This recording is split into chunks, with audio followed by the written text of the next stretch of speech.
so many sacrifices to give us the opportunity to do the things that we do. It's also senior day.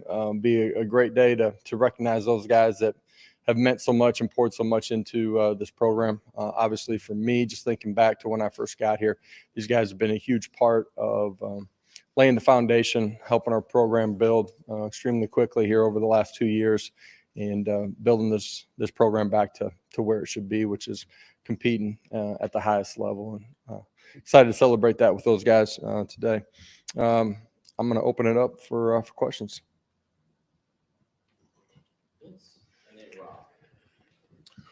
How would you assess your first practice back after Saturday? The energy in the building was good.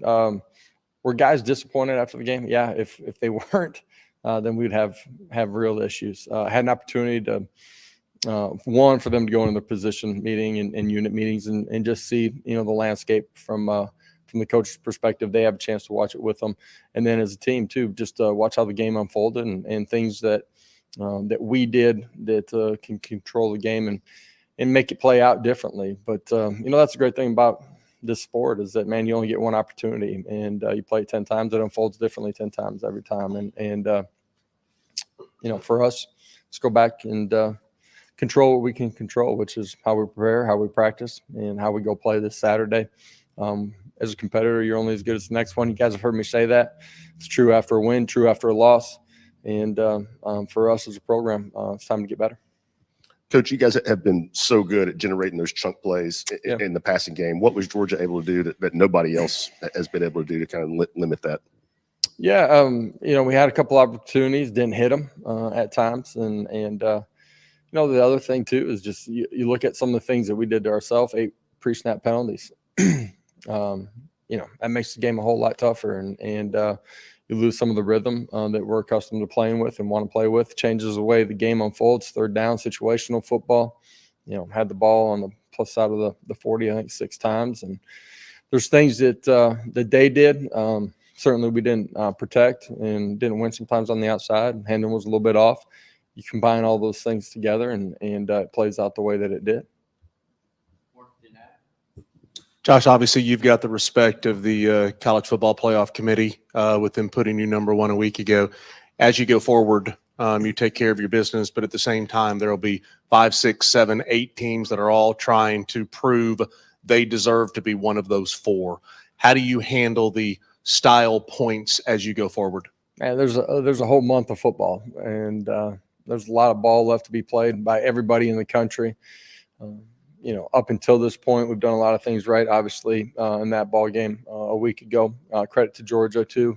But obviously, we didn't come out on the right side of the scoreboard. There's nothing that we can control other than who we are, how we approach it, how we go play and compete. At the end of the day, it's about trying to find a way to be the best team on the field during the 60 minutes. That's all we're concerned about. There's a sense maybe that some of your guys were just beat one-on-ones. Maybe that's why that game went like it did. When you look at film, can you see ways schematically and assignment, in terms of assignment, that if you play that game again, you can see how it would go differently? The first part of that, no. Did you lose just because guys got beat in one-on-ones? It wasn't scheme, it wasn't assignment, anything like that? Man, there's a whole lot of things that everybody can do different. Me, our assistant coaches, our players too. There's a lot of things that we didn't handle well, and things that are certainly within our control, and things that we've done at a really high level throughout the course of the season. We'll get better at that, and we'll have opportunities to improve upon those things and play a lot better football here down the stretch. Georgia's a good football team, too. Going up against Georgia, why were they so effective at the line of scrimmage on defense and then being able to blitz Hendon Hooker, I think like 62% of his dropbacks? Yeah, they're a high amount of pressure team. That's a little bit higher than, what we had scouted, but not a whole lot higher than what we had anticipated going into the football game. There's a combination of things, from communication up front, losing some one-on-ones up front, to not winning out on the outside, or, Hendon not reading them right. It's all of those things together that make that game play out the way that it did.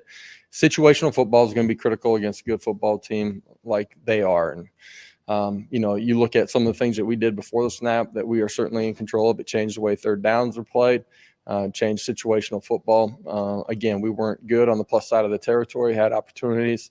But there's nothing we can do about that. What we can do is correct it moving forward. And this group, that's who they are. That's what they're about. They're competitors. And if you don't wipe the slate clean, whether you win or lose, you're setting yourself up for failure and not getting ready to go play your best football. This group will rebound. Looking ahead to Missouri now, what do they do well offensively and defensively that'll be some challenges for your team?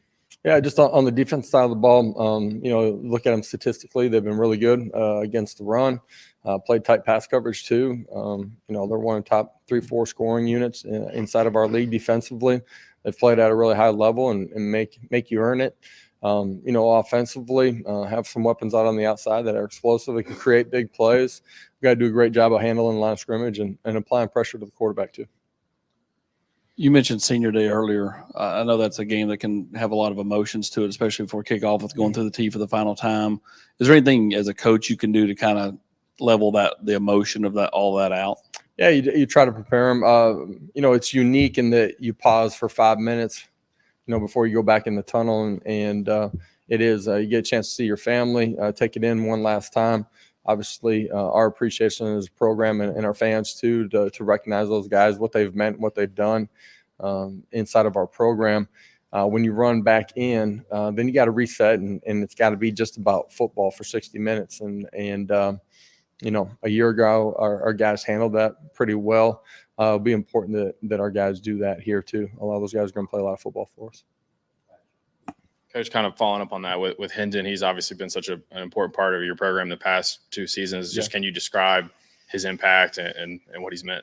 Yeah, to put it just in words, I think he's really tough. He's been such a leader. He's been such a dynamic playmaker. He's been so consistent in the building. He's a huge part of the culture that we have from within the locker room, the ownership that we have from within it. I don't think anybody inside of our program, players, coaches, or our fans, would ever take anything from him for granted. He's had a huge impact, and excited to get it back out there, play one more time in Neyland, but we got a lot of football ahead of us and continue to compete down the home stretch with them. Josh, I've covered coaches in the past who said that a lot of times you learn more about your team after it loses than after it wins. Is that just something coaches say, or is there some truth to that in terms of things you can learn? And I think you learn a lot about your football team, no matter what the circumstances, and how they reset and go to the next one.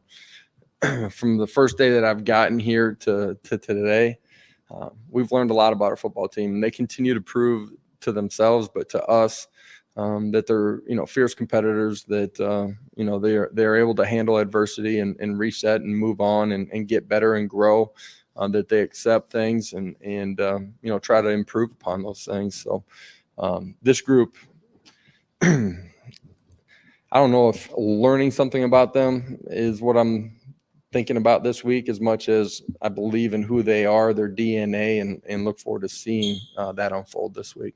That makes sense.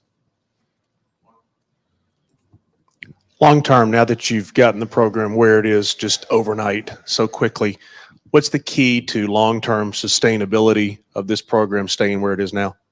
Yeah, you stay true to the values that have gotten you here. The cornerstone pieces of who each individual has to be in the building, who we're collectively going to be. Continue to build connection and culture from within the building. You have the ability to develop the guys that are inside your program and continue to recruit at a really high level. And if you put all those pieces together, we're going to continue to get better as a program. And no doubt in my mind that we're in the beginning stages of what this program is going to be. Okay. All right. Thank you. That was short today. Jeez, my God. You guys have a great day.